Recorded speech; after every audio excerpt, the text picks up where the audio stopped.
Fala brasileiros, professor Andy falando, mais uma aula nesse tempo aí de pandemia e hoje a gente vai revisar funções do primeiro e segundo grau. A gente vai tentar usar aí de modo sistemático as funções para caracterizar as relações de interdependência e principalmente reconhecer as funções de primeiro e segundo grau, né? Para saber esboçar o gráfico de forma mais rápida, tá? Nessa primeira aula. Então a gente começa pela função do primeiro grau e toda função do primeiro grau ela é do tipo ax mais b, onde o a é o coeficiente angular, né? A gente lembra disso do começo do ano, ou taxa de variação. Procura o nosso canal, vou deixar o link na descrição da aula sobre esse tema aí. E o b é o coeficiente linear ou valor inicial desta função. Tá? O b talvez um valor mais importante para construir o gráfico no sentido de facilidade, porque quando você identifica o b, já localiza ele direto no eixo y. Ele mostra para a gente o lugar onde a função corta o eixo y. E outro valor importante é a raiz. A raiz da função, que é o lugar onde ela corta o eixo x, que é só fazer menos o valor do b dividido por a. Quando eu faço essa relação, eu acho a raiz o lugar onde a função corta o eixo x. Ainda se atendo mais ao coeficiente angular, por que ele é chamado de coeficiente angular? Né? Porque ele determina se a função é crescente ou decrescente. E eu olho para a função, o valor que fica na frente do x, que é o coeficiente angular sempre, o valor do a. Se ele é maior que zero, a função é crescente. Quer dizer que eu localizo b no eixo y e a partir desse valor eu vou crescer, eu vou subir. Tá? E vou subir cortando o eixo x exatamente na relação da raiz, no menos b sobre a. Tá? Esse a aqui ó, é ele que determina para a gente o ângulo de inclinação da função com o eixo x. Certo? Se ele é positivo, quer dizer que esse ângulo está entre 0 e 90 graus. Da mesma forma, se o a for negativo, quer dizer que a função é decrescente. Cobriu aqui o decrescente, mas isso é decrescente. Quer dizer que a partir do b, localiza o b no eixo y, a partir dele ele vai decrescer, ela decresce. Ela desce, cortando o eixo x também lá na relação menos b sobre a. E se o a é negativo, quer dizer que o ângulo de inclinação da função com o eixo x está entre 90 e 180 graus. Tá, brasileiros? É isso aí. Vamos para um exemplo aqui, ó. Eu esboço o gráfico e faço o estudo do sinal das funções. Coloquei 4 funções aqui, eu vou fazer a letra A com você como exemplo. Eu espero que você faça sozinho as letras B, C e D aí, as próximas funções. Então, letra A, a função é 2x mais 1. Lembra que o A é 2, que é o coeficiente angular, e o B é menos 1. Quando eu olho para essa função, eu já sei, só de olhar, que ela é crescente, porque o A é positivo, e que ela corta o eixo y no menos 1. Então, essas duas informações você tem que saber só de bater o olho. A função corta o eixo y no menos 1, quer dizer, no ponto 0 e menos 1. E a partir desse valor ela vai crescer, ela vai subir. Tá bom? Para achar a raiz da função, eu vou fazer a relação lá menos b sobre a. Então, quer dizer, menos o valor do b, que é menos 1, dividido por 2. E aí, menos com menos vai dar mais 1 sobre 2. 1 sobre 2 é meio. Quer dizer que essa função vai cortar o eixo y no meio, no valor 0,5, que é a raiz, meio e 0. Vamos lá para o GeoGebra para discriminar a função. Eu começo localizando lá o valor do b, que está aqui ó, no menos 1, certo, Brasil? Então, a partir do b eu já sei que a função vai crescer. Só que ela vai crescer em qual direção, né? Ela vai crescer na direção da raiz da função. Quando eu localizo a raiz, ó, eu chamo de r de raiz, eu posso simplesmente traçar a função pedida 2x mais 1, que já está discriminada aqui no nosso gráfico. Tá bom? E quando ele pede para fazer o estudo, isso é o esboço do gráfico, é o que a gente vai mais trabalhar. O estudo do sinal é uma complementação, é entender, é lembrar que, na verdade, a partir da raiz, a função assume valores positivos porque ela está acima do eixo x. E antes disso, quando o x é menor do que meio, a função assume valores negativos porque ela está aqui embaixo, ó, abaixo do eixo x. Então, era isso que o exercício pedia, né? Para esboçar o gráfico, fazer o estudo do sinal. Eu espero que você faça aqui a função, a letra B, C e D desses próximos exemplos para conseguir se aprofundar nesse assunto. Agora a gente vai trabalhar em cima de um probleminha um pouco melhor elaborado, que diz assim, ó, a tabela abaixo ela apresenta valores indicados por uma bomba de gasolina em um posto da cidade. Então aqui eu tenho X, que representa a quantidade de combustível comprado, X em litros, e Y um valor pago. Então para 10 litros o cidadão paga R$ 39,25 litros ele paga R$ 97,50, para 30 litros ele paga R$ 117 e para 40 litros ele paga R$ 156. E aí ele pergunta, a função que representa a relação entre a quantidade de litros e o preço a pagar é... Então entenda, primeira coisa é que isso aqui é uma função do primeiro grau. E uma pergunta importante a responder é qual é o preço de 1 litro. Né? Se você já sabe logo de cara que 1 litro é obtido fazendo 39 dividido por 10, é importante. Se não, você pode recorrer, eu vou deixar aqui o link também na descrição dessa aula, daquela aula sobre geometria analítica, para calcular o coeficiente angular de uma reta, que é quando eu calculo m, ya menos yb sobre xb menos xa. Assim eu calculo o coeficiente angular, né? O valor do azinho lá, que naquela ocasião a gente chamava de m, mas dá na mesma. E usa aqui sei lá, o 10 e o 39 como ponto A, e usa o 30 aqui, o 117 como ponto B, porque são valores inteiros, fica mais fácil. Quando você substitui o y do A menos y do B, dividido por x do A menos x do B, você vai achar o valor do coeficiente angular. Feito isso, você aplica para calcular, para usar o ioiô Michoxô. Vai usar o ioiô Michoxô. Nesse momento, você vai substituir o valor do m, que você acabou de encontrar aqui do lado, e vai usar apenas um dos pontos. Eu sugiro que você use o 10 e o 39 aqui para os valores do 39 no YO e o 10 no valor do XO e vai resolver essa equação para montar a função. A estratégia que eu quero usar com vocês para resolver esse probleminha aqui, brasileiros, é quando a gente monta uma matriz, né? Colocando aqui o x e o y, relação de interdependência. Uso o primeiro ponto lá, 10 e 39, e depois o 30 e o 117. Podia usar dois pontos quaisquer daquela tabelinha. Completa aqui com um elemento neutro da multiplicação. Vou repetir as duas primeiras colunas, tá? Vou colocar também o link da descrição da professora Ana Cláudia aqui, que fez uma aula sobre esse tema, se você quiser revisar. Depois que eu montei a matriz, eu vou multiplicar aqui as diagonais. X vezes 39 vezes 1 dá 39x.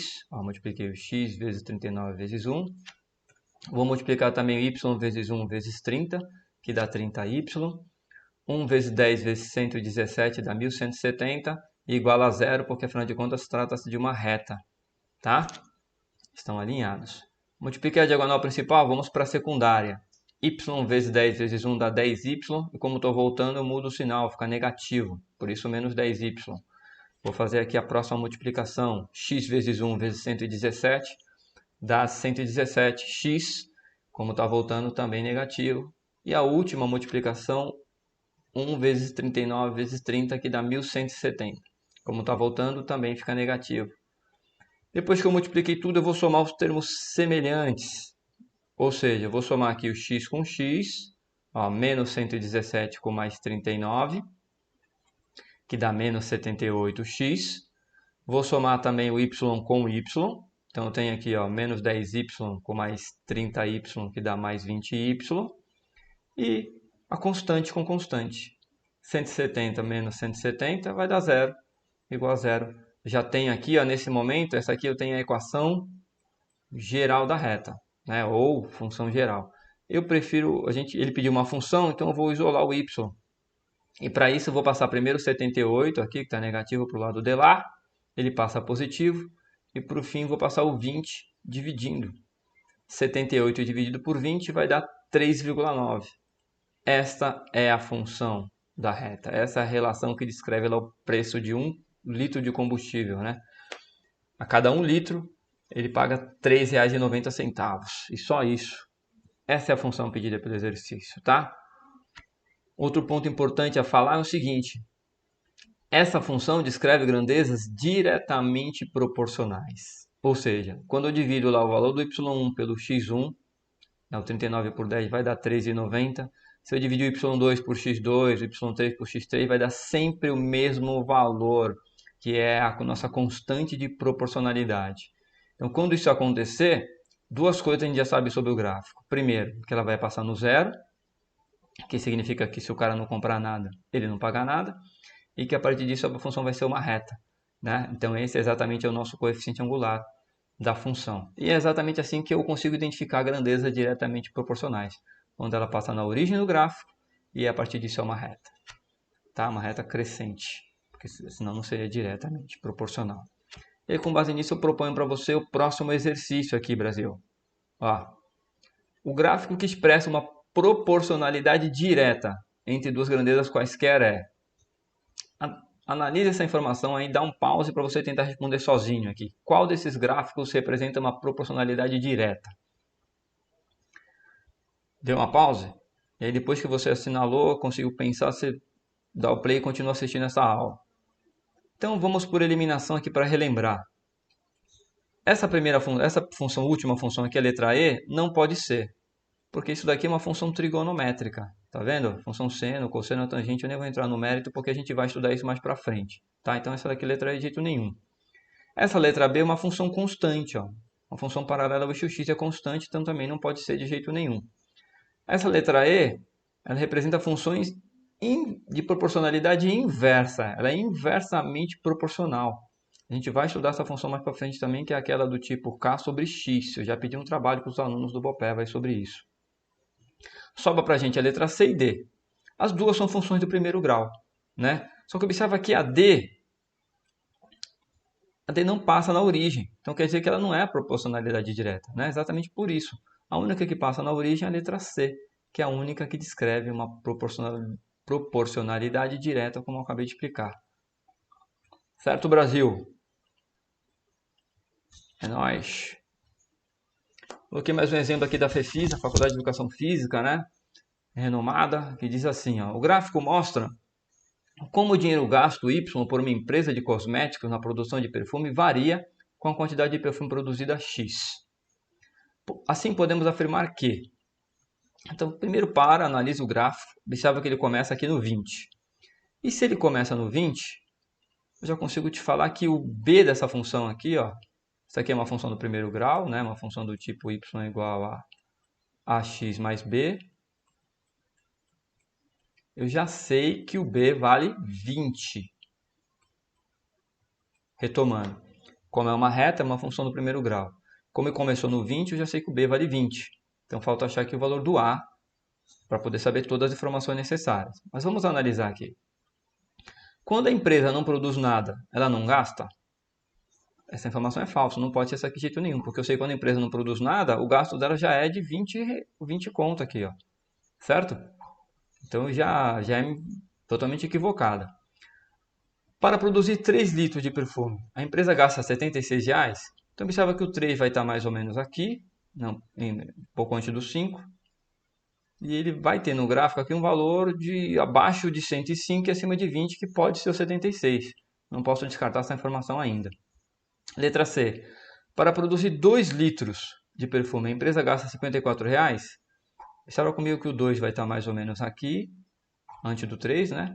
E vai ter um valor acima do 20. E antes de 105 também pode ser. Ou seja, não posso descartar a letra C. Letra D. Se a empresa gasta R$ 170, então ela produzirá 5 litros? Essa informação é totalmente errada, porque para 5 litros, eu já sei no gráfico que ela gasta R$ 105. Então essa aqui de jeito nenhum. Não pode excluir essa daqui. Letra E. Para fabricar o terceiro litro, ó, no singular, o terceiro litro de perfume, a empresa gasta menos do que para fabricar o quinto litro. Cara, entende que está falando só do terceiro litro. Como isso daqui é uma função linear, então a cada litro o custo será o mesmo. Então o custo na produção aqui de 1 litro vai ser o mesmo para o gasto do segundo litro, que para o gasto por terceiro litro e assim por diante, né? Que vai ser sempre os R$ 20 o gasto inicial, mais a constante de proporcionalidade que eu vou ter que calcular aqui primeiro. Já explico melhor quando eu calcular essa constante de proporcionalidade aqui. Vamos calculá-la. Para isso eu vou pegar esse ponto aqui, ó, que o exercício me dá. O exercício me dá um ponto aqui de 5 e 105. Então quer dizer que quando o y vale 105, o x vale 5. E aí eu vou resolver essa função para achar o valor do a. Eu começo passando o 20 para o lado de lá, vai ficar 105 menos 20 é igual a vezes 5. 105 menos 20 vai dar 85, que é igual a vezes 5. E agora eu vou passar esse 5 dividindo. Então vai ficar aqui 85 dividido por 5. 85 dividido por 5, se você é bom de conta, vai dar 17. Então quer dizer que o A vale 17. O que isso quer dizer? Que cada litro de combustível produzido vai custar R$17, mais os 20 do valor inicial. Então com isso eu já consigo reafirmar, multiplicar melhor a letra E. Ó. O primeiro litro custa R$17, o segundo litro custa R$17, o quarto, o quinto, e cada litro vai custar mais R$17 de produção. Certo? Então como é que eu faço para saber aqui qual das afirmações estão corretas? A B ou a C? Eu vou substituir aqui o x por 2 primeiro, ó, na função agora. Né? Tenho lá a função que vai ser igual a 17 vezes 2 mais 20. E aí faz a conta aí, né, filho? 17 vezes 2 dá 34, com mais 20 dá R$54. Então, ó, certinho. Quando ele vai produzir 2 litros, o custo final é de R$54. Por isso que a afirmação correta só pode ser a letra C. Tá bom? Se você tiver na dúvida aí, substitui o x por 3, você vai ver que não vai dar R$76. Tá bom? É isso aí, brasileiros. Só para destacar bem, a alternativa correta é a C. E quando eu calculo essa função, fica 17x mais 20. Tá?